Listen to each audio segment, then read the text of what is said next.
આગામી માર્ચ મહિનામાં સમગ્ર રાજ્યમાં બોર્ડની પરીક્ષા યોજાવા જઈ રહી છે।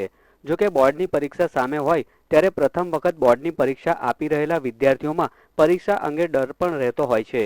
તેવામાં સાબરકાંઠા જિલ્લાના હિંમતનગર શહેરમાં ધોરણ 10માં અભ્યાસ કરતા વિદ્યાર્થીઓ માટે બોર્ડની પરીક્ષા અંગે મોકડ્રીલનું આયોજન કરવામાં આવ્યું હતું।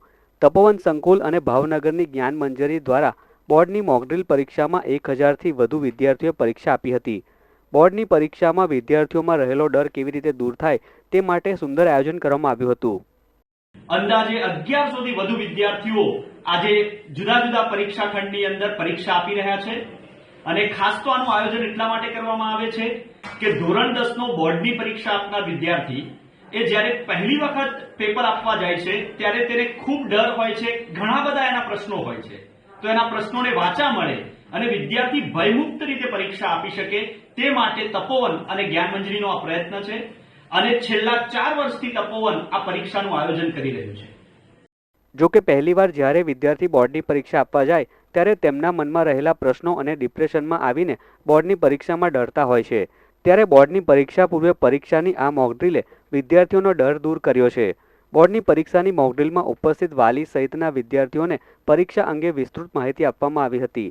માર્ચ મહિનામાં બોર્ડની પરીક્ષા યોજાનાર છે ત્યારે વિદ્યાર્થીઓને ડર દૂર કરવાનો ખાનગી શાળાઓ દ્વારા બોર્ડની પરીક્ષા મોકડ્રીલના આયોજનની વાલીઓએ સરાહના કરી હતી। સ્વનિર્ભર શાળા સંચાલક મંડળના દરેક હોદ્દેદારોએ પોતાની શાળાઓમાં આવું આયોજન કર્યું છે અને આ આયોજન કરવાથી બાળકોની અંદર જે બોર્ડની પરીક્ષાનો જે હાવ છે, જે બીક છે, જે ડર છે એને દૂર કરવાનો એક બહુ જ સાહસિક પ્રયાસ છે। આજે તપોવન વિદ્યા મંદિરની અંદર જ્યારે આ પરીક્ષાનું આયોજન થયું છે આશરે 1150 વિદ્યાર્થીઓ પરીક્ષા આપી રહ્યા છે અને આ પરીક્ષા આપ્યા પછી બાળકોની અંદર જે ડર છે તે દૂર કરવાનો પ્રયત્ન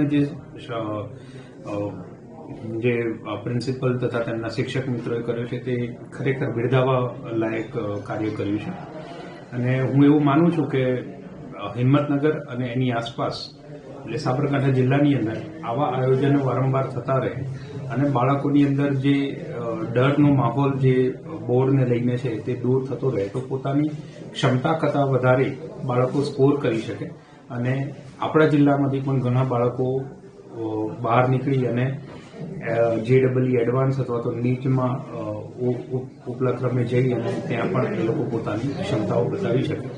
તે માટે જે પણ આયોજન જે નાના લેવલથી લઈને મોટા લેવલ ઉપર જે પણ આયોજન થયા છે તે ખરેખર બિરદાવવા જેવા છે।